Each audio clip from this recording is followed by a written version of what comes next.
South Indian cine ఇండస్ట్రీలో కల్పన రాఘవేందర్ చాలా famous singer. Telugu, తమిళ సినిమాల్లో ఎన్నో పాటలు పాడి పాపులర్ అయింది. ఆమె తండ్రి టిఎస్ రాఘవేంద్ర ఒకప్పటి ప్లేబ్యాక్ సింగర్, కంపోజర్, యాక్టర్. తల్లి సులోచన కూడా పేరున్న సింగర్. కల్పన సోదరి షకీనా షాన్ ఒక ఓపెరా సింగర్.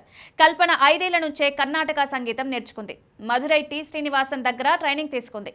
6 ఏళ్ల వయసులో కమల్ హాసన్ నటించిన పున్నగై మన్నన్ సినిమాలో బాలనటిగా కూడా కనిపించింది. 99లో మనోహరం సినిమాలోని మంగళగౌరికి పాటతో ప్లేబ్యాక్ సింగర్గా కెరీర్ మొదలుపెట్టింది. 33 ఏళ్ల వయసులో 1500 ట్రాక్లు రికార్డ్ చేసి 3000కు పైగా లైవ్ షోలలో పాల్గొంది. ఎంఎస్ విశ్వనాథన్, ఇళయరాజా, ఏఆర్ రెహమాన్, ఎస్పీ బాలసుబ్రహ్మణ్యం లాంటి దిగ్గజాలతో కలిసి పనిచేసింది.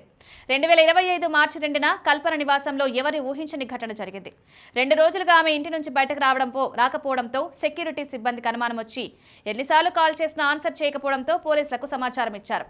పోలీసులు ఇంటికొచ్చి చూసేసరికి తలుపుల లోపల నుంచి లాక్ చేసున్నాయి. దాంతో కిచెన్ వైపు నుంచి లోపలికి వెళ్లగా గదిలో ఆమె అపస్మారక స్థితిలో పడి ఉంది. వెంటనే కల్పనను హాలిస్టిక్ హాస్పిటల్ కి తరలించారు.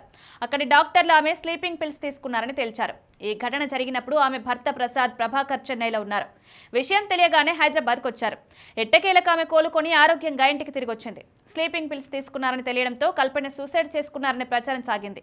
పైగా భర్తతో విభేదాల వల్లే ఆమె ఈ నిర్ణయం తీసుకున్నారనే రూమర్స్ కూడా వచ్చాయి. అందుకే ఆయన చెన్నైలో ఉంటున్నారని సోషల్ మీడియాలో స్టోరీలు పుట్టుకొచ్చాయి. ఈ విషయాల గురించి కల్పన కొన్ని రోజుల తర్వాత ఫుల్ క్లారిటీ ఇచ్చింది. భర్తతో తనకి ఎలాంటి విభేదాలు లేవని తేల్చి చెప్పింది.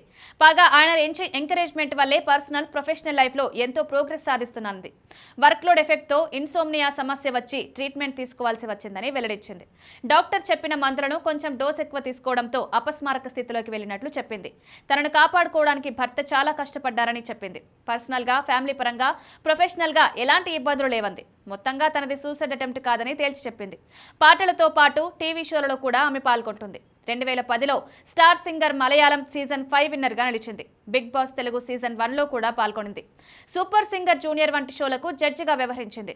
ఆమె తన మధురమైన వాయిస్తో పోడా పోడా పున్నకు, ప్రేమంటే సులువు కాదురా, జూలే జూలే లాంటి సాంగ్స్తో చాలా మందిని ఆకట్టుకుంది. మ్యూజిక్తో పాటు కల్పనకు కంప్యూటర్ సైన్స్ మీద కూడా ఇంట్రెస్ట్ ఉంది. అందుకే ఆమె masters degree in computer applications పూర్తి చేసింది.